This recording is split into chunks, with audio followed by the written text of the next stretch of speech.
नमस्कार मित्रों, मैं नीलाभ एक बार फिर से धर्म संसार पर आपका स्वागत करता हूँ। मुझे आशा है कि हमारे पिछले वीडियो जिसमें हमने अष्टमातृकाओं के बारे में आपको बताया था वो आपको बहुत ही पसंद आया होगा। उसी श्रृंखला को आगे बढ़ाते हुए आज हम 10 महाविद्याओं के बारे में चर्चा करेंगे।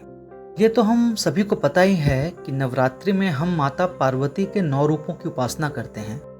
इसके अतिरिक्त उनका एक रूप महाकाली का भी है, किंतु बहुत कम लोगों को यह जानकारी होगी कि मां काली की उत्पत्ति वास्तव में माता सती से हुई। माता सती के विषय में तो हम सभी जानते ही हैं। वे प्रजापति दक्ष की पुत्री और भगवान शिव की पहली पत्नी थी। पुराणों में हमें माता सती के द्वारा 10 महाविद्याओं की उत्पत्ति की कथा मिलती है। ये कथा तब की है जब माता सती ने अपने पिता प्रजापति दक्ष के विरुद्ध जाकर भगवान शिव से विवाह किया। इसी कारण ब्रह्मापुत्र प्रजापति दक्ष शिव के घोर विरोधी हो गए। एक बार प्रजापति दक्ष ने एक महान यज्ञ का आयोजन किया। उस यज्ञ में उन्होंने सभी लोगों को आमंत्रण दिया, किंतु भगवान शिव के विरोधी होने के कारण उन्होंने भगवान शिव को उस यज्ञ में आमंत्रित नहीं किया। अब भगवान शिव तो वैरागी ठहरे, उन्हें भला इससे क्या आपत्ति हो, किंतु अपने पति का अपमान माता सती से सहा नहीं गया। उनके पति जो 14 भुवनों में पूज्य हैं, उन्हें किस कारण से उस यज्ञ में आमंत्रित नहीं किया गया, इसका कारण जानने हेतु माता सती अपने पिता के यज्ञ में जाना चाहते थे। जब उन्होंने अपनी ये इच्छा अपने पति महादेव को बताई तो उन्होंने ये कहते हुए मना कर दिया कि किसी के यहाँ भी बिना आमंत्रण के नहीं जाना चाहिए। किंतु माता सती किसी भी मूल्य पर अपने पिता के पास जाकर के ये कारण जानना चाहती थी कि क्यों उनके पति को उस यज्ञ में आमंत्रित नहीं किया गया। यही कारण था कि वे बार बार भगवान शिव से वहां जाने की जिद करने लगी।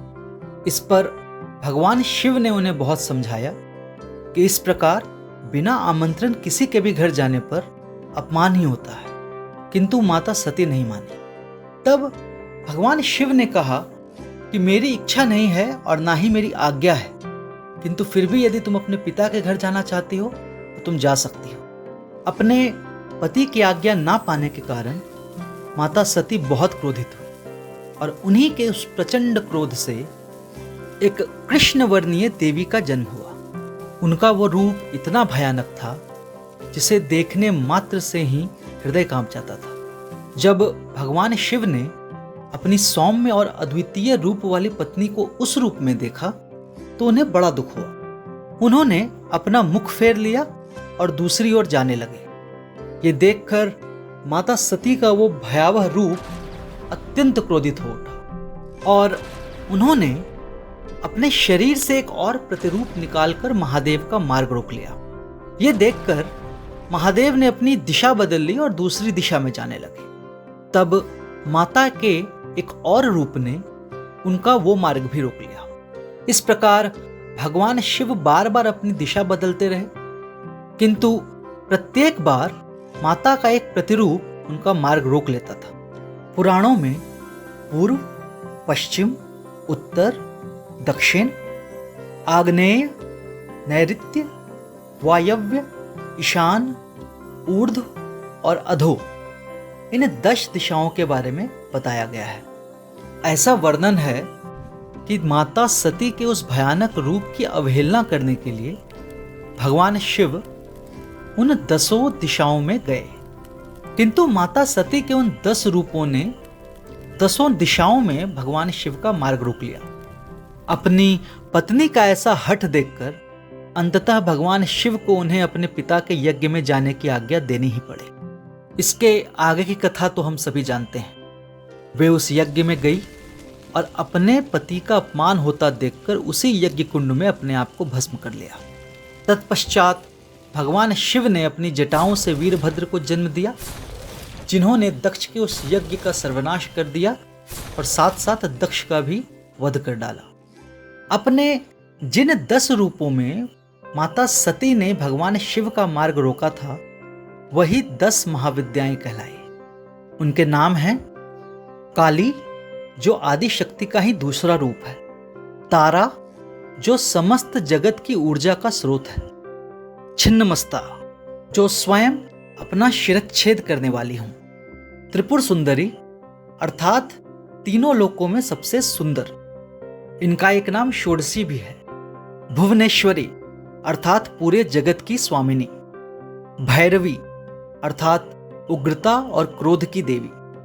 धूमावती, मृत्यु एवं वैधव्य की देवी। बगलामुखी, जो अपने शत्रुओं की शक्ति को हरने वाली हो। मातंगी, देवी सरस्वती का एक रूप।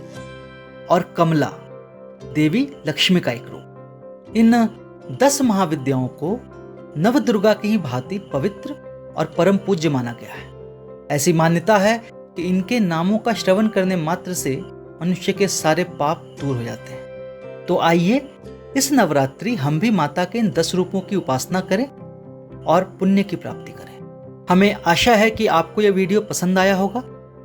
अगर आया हो तो आप इस वीडियो को लाइक कर सकते हैं और हमारे चैनल को सब्सक्राइब कर सकते हैं। अगर आपको हमारे वीडियो ज्ञानवर्धक लगते हों तो आप इसे अपने परिवारजनों और अपने मित्रजनों के साथ साझा कर सकते हैं। 10 महाविद्याओं पर एक विस्तृत लेख धर्मसंसार.com पर पहले ही प्रकाशित हो चुका है, जिसका लिंक डिस्क्रिप्शन में दिया गया है। अगर आप चाहें तो उसे वहां जाकर के पढ़ सकते हैं। हम जल्द ही एक और रोचक वीडियो लेकर आपके सामने प्रस्तुत होंगे।